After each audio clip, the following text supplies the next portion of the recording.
자, 2026년 3월 30일 월요일을 앞두고 지금 이 복잡한 시장을 어떻게 헤쳐나가야 할지 명확하고 또 바로 써먹을 수 있는 그런 플레이북을 한번 짜보려고 합니다. 그럼 바로 시작해볼까요? 자, 시작부터 좀 충격적인 숫자를 보여드릴게요. 마이너스 3.15%. 이게 그냥 숫자가 아니에요, 여러분. 월요일 아침 우리 시장이 문을 열자마자 닥칠 충격을 미리 보여주는 아주 강력한 경고등이라고 할 수 있습니다. 우리 정규장이 끝나고 나서 밤사이에 터진 이 글로벌 악재들이 이 야간 선물 지수에 고스란히 다 녹아들어간 결과인 거죠. 아니 그럼 도대체 왜 이렇게 경고등이 번쩍 켜졌을까요? 바로 이 화면이 그 이유를 설명해 줍니다. 우리가 금요일에 장을 마감하고 나서 열린 미국 시장이 보시는 것처럼 그냥 다 파란불이에요. 다우, S&P 500, 나스닥 할 것 없이 1.6%에서 2.1% 넘게 쭉 빠졌습니다. 이 전 세계적인 매도 압력이 월요일 아침 우리 시장 문이 열리자마자 그대로 쏟아져 들어올 수밖에 없는 그런 상황인 겁니다. 그래서 오늘 이야기는요, 이 5단계로 한번 정리해 볼게요. 먼저 시장에 보내는 경고가 뭔지 보고 도대체 뭐가 문제인지 그 변수들을 파헤쳐 볼 겁니다. 그리고 나서 살아남으려면 어디에 집중해야 하는지 우선순위를 정하고 구체적인 숫자를 가지고 액션 플랜을 짜볼 거예요. 마지막으로 지금은 여긴 쳐다보지도 말자 하는 섹터들까지 짚어드리겠습니다. 자, 첫 번째 이야기, 시장의 경고입니다. 사실 앞에서 다 보여드렸죠. 야간 선물이 마이너스 3.15% 빠지고 미국 증시가 저렇게 급락했다는 건 시장이 우리한테 월요일에 큰 거 오니까 단단히 준비해 하고 아주 명확하게 신호를 보내고 있는 거예요.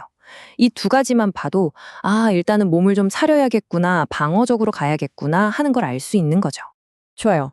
그럼 도대체 이 공포는 어디서 오는 걸까요?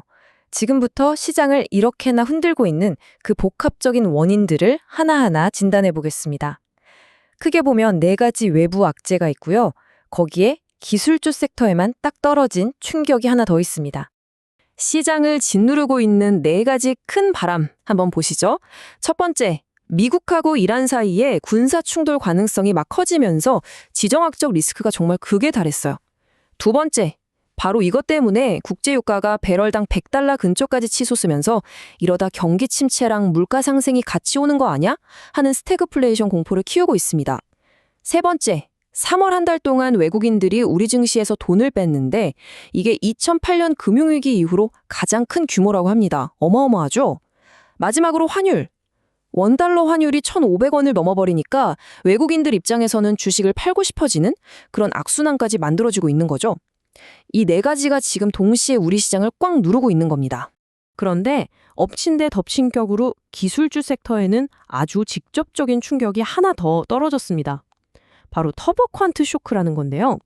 구글이 새로운 AI 알고리즘을 발표했는데 이게 AI가 쓰는 메모리 양을 글쎄 6분의 1로 확 줄여버릴 수 있다는 거예요. 이 소식 하나에 시장이 그럼 삼성전자랑 SK하이닉스 메모리 반도체 이제 잘 안 팔리는 거 아니야? 하는 걱정에 그냥 주식을 막 던지기 시작한 거죠. 아시겠지만 이 두 회사가 우리 코스피에서 차지하는 비중이 어마어마하잖아요. 그러니까 이 두 종목이 흔들리면 지수 전체가 휘청거릴 수밖에 없는 겁니다. 자, 지금까지 시장이 왜 이렇게 힘든가 그 문제들을 쭉 진단해봤어요. 그럼 가장 중요한 거, 그래서 우리는 여러분은 대체 어떻게 해야 되는데 이 질문에 대한 답을 찾아봐야겠죠?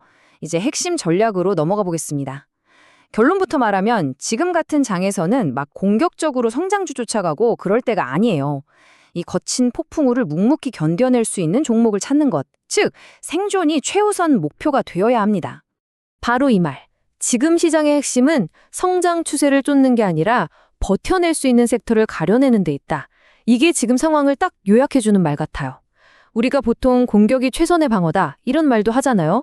근데 지금은 아니에요.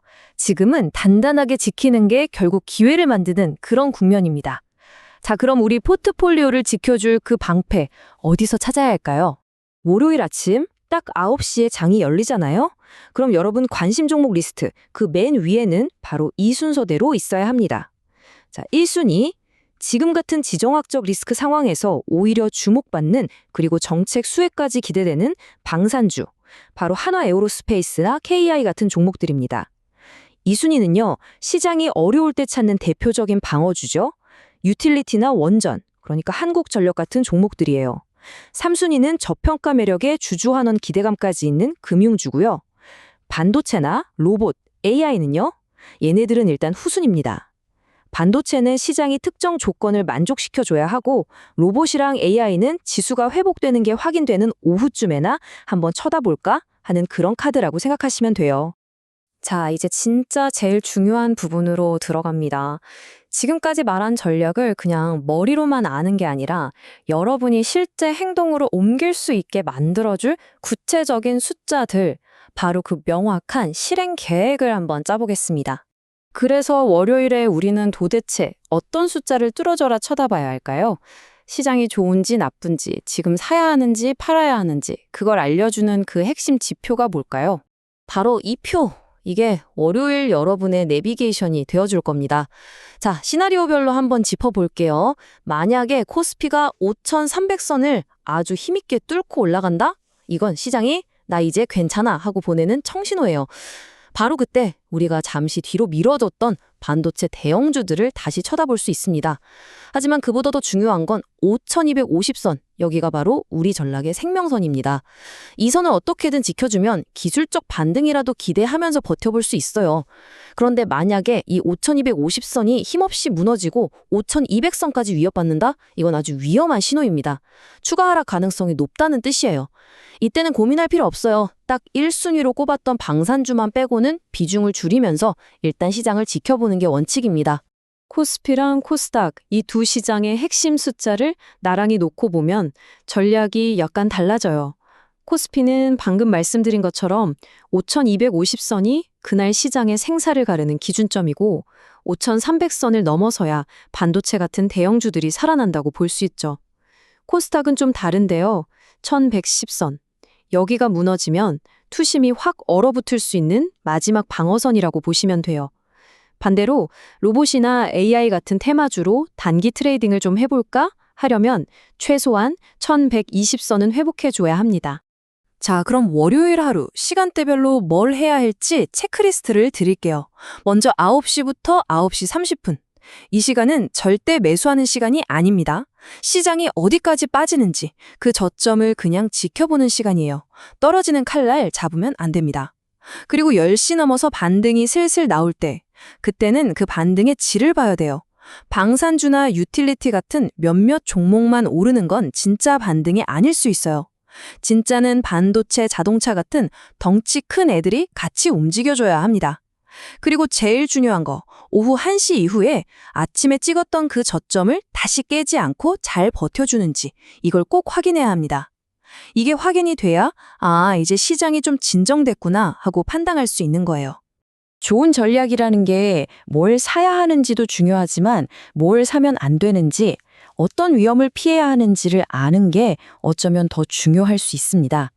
자, 마지막으로 지금 같은 시장에서 여러분 포트폴리오의 지뢰가 될 수 있는 섹터들 한번 짚어보겠습니다. 지금 보시는 이 네 가지는 당분간 좀 보수적으로 멀리서 지켜보시는 게 좋습니다. 먼저 항공이랑 여행. 유가가 $100를 넘보는데 연료비 부담을 어떻게 감당하겠어요? 직격탄입니다. 화학도 마찬가지예요. 원가가 너무 오르니까 힘들 수밖에 없죠. 그리고 밸류에이션이 높게 평가받던 성장주들, 외국인들이 돈 뺄 때 1순위 타겟이 바로 이런 종목들입니다. 마지막으로 거래량도 별로 없는 작은 테마주들, 이런 건 시장이 불안할 때 한번 잘못 물리면 정말 크게 다칠 수 있어요. 지금은 욕심 부릴 때가 아닙니다. 자, 오늘 길게 설명드렸는데 모든 전술적인 계획을 딱 한 문장으로 요약해 드릴게요. 다른 거 다 잊어버리셔도 괜찮습니다. 근데 이 두 숫자, 5,250과 5,300, 이것만은 월요일에 꼭 기억하셔야 합니다. 코스피가 5,250을 지켜내는지, 그리고 5,300을 다시 뺏어 오는지, 이 두 숫자의 움직임이 월요일 시장의 모든 것, 그리고 우리의 모든 대응 전략을 결정하게 될 겁니다.